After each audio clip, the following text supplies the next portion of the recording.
انت ممكن تعيش عمرك كله من غير ما حد يحبك، بس مستحيل تعيش يوم واحد من غير ما تحب الشخص ده. حب نفسك يا ندى، لانها تستاهل انها تتحب.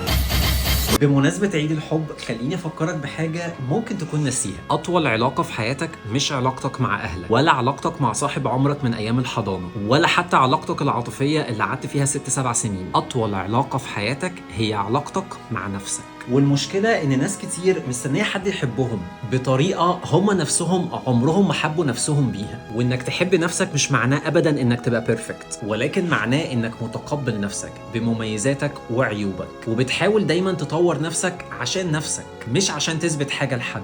إنك تحب نفسك معناه إنك ما تسمحش لحد إنه يقلل منك، ما تسمحش لحد إنه يستنزفك، وأكيد ما تسمحش لحد يعاملك بطريقة أنت نفسك ما ترضاش إن أنت تعامل حد بتحبه بيها. إنك تحب نفسك معناها إنك تبقى طيب على نفسك، تشجعها زي ما بتشجع حد بتحبه، وتصبر عليها زي ما بتصبر على حد بتحبه وهو بيتعلم حاجة جديدة. ولو مفيش حد بيدعمك، خليك انت الشخص ده لنفسك. عشان بصراحة الحقيقة بسيطة جدا، لما تدي لنفسك الحب اللي انت تستحقه، عمرك ما هتقبل حب اقل من ده